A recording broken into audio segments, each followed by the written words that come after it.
নমস্কার বন্ধুরা, welcome back to my channel Champa Rannaghar. আজ আমি আপনাদের সঙ্গে শেয়ার করব গিমে শাকের রেসিপি। এই শাকটাকে আমরা গিমে শাক বলে থাকি। আপনারা কী নামে এই শাকটাকে চেনেন অবশ্যই জানাবেন। আর গরম তো পড়েই গেছে, গরমের সময় এই শাক কিন্তু খেতে যেরকম মুখের স্বাদ বদল হয়, খেতে কিন্তু ভীষণই টেস্টি লাগে।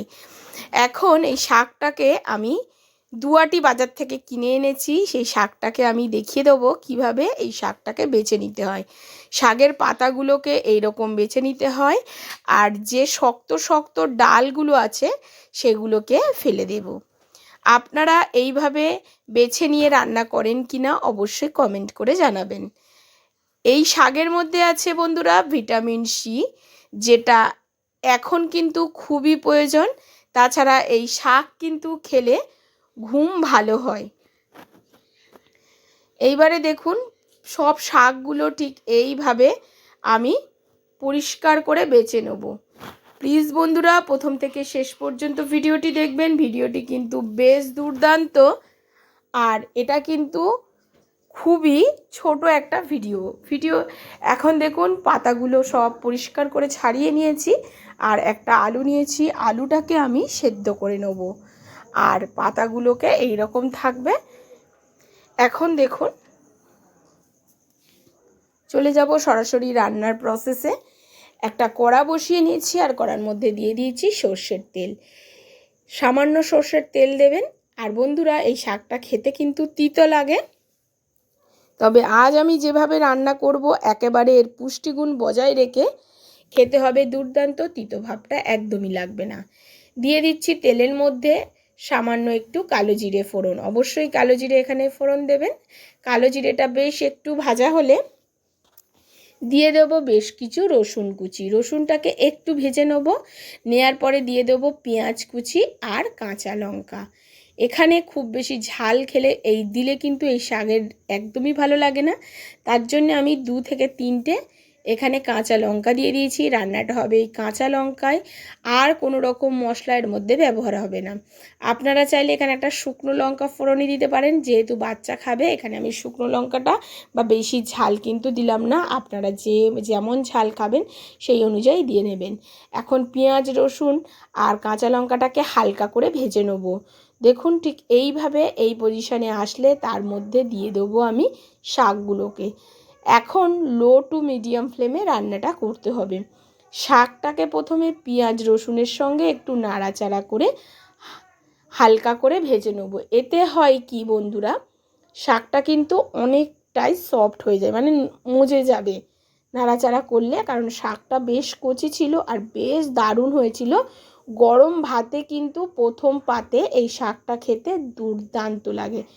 অবশ্যই বাড়িতে একবার এইভাবে গিমে শাকটা রান্না করে দেখবেন।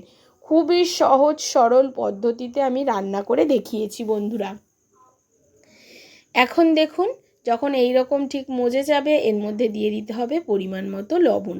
আপনারা চাইলে এই সময় একটু হলুদ গুঁড়ো ব্যবহার করতে পারেন, তবে আমি কিন্তু এখানে কোনো রকম হলুদ গুঁড়ো দিইনি।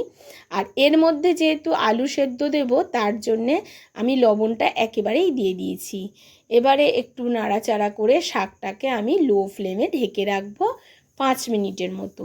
5 মিনিটে কিন্তু শাকটা একদমই সেদ্ধ হয়ে যাবে। 5 মিনিট পরে ঢাকাটা খুলে নিচ্ছি, আর দেখুন শাকটা কিন্তু বেশ সেদ্ধ হয়ে গেছে, আশা করি বুঝতে পারছেন। এখন এর মধ্যে আমি দিয়ে দেব একটা আলু আমি সেদ্ধ করে ম্যাশ করে রেখেছি, সেই ম্যাশ করা আলুটা।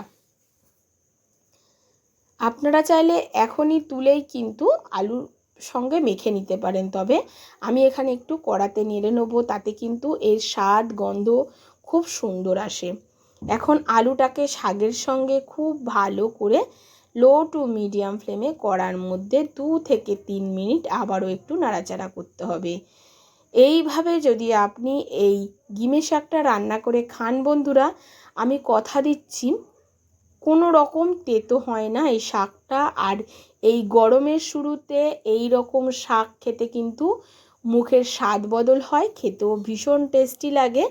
তাছাড়া এই শাকের মধ্যে আছে ভিটামিন সি, যেটা এই সময় শরীরের খুবই উপকার করে। আর এখন দেখুন রান্নাটা আমার সম্পূর্ণ হয়ে গিয়েছে, লবণও একেবারে ঠিকঠাক আছে। এখন আমি এটাকে একটা প্লেটে তুলে আপনাদেরকে দেখিয়ে দেবো যে কেমন হলো। একটু ডুমো ডুমো আলু থাকলে কোনো অসুবিধা হবে না।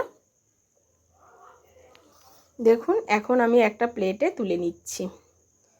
দেখুন বন্ধুরা, এই গ্রিমের শাকের রেসিপি আপনাদের কেমন লাগলো অবশ্যই কমেন্ট করে জানাবেন। আজ এই পর্যন্ত বন্ধুরা, আবারও দেখা হবে অন্য কোনো নতুন ভিডিওর সঙ্গে। নমস্কার, সুস্থ থাকবেন আর ভালো থাকবেন। আর অবশ্যই বাড়িতে একবার গ্রিমের শাকটা এইভাবে রান্না করে খেয়ে দেখবেন আর আমাকে কমেন্ট করে জানাবেন যে কেমন হয়েছিল। এতক্ষণ ধরে ভিডিওটির সঙ্গে থাকার জন্য আপনাদেরকে জানাই অসংখ্য ধন্যবাদ। সুস্থ থাকবেন আর ভালো থাকবেন।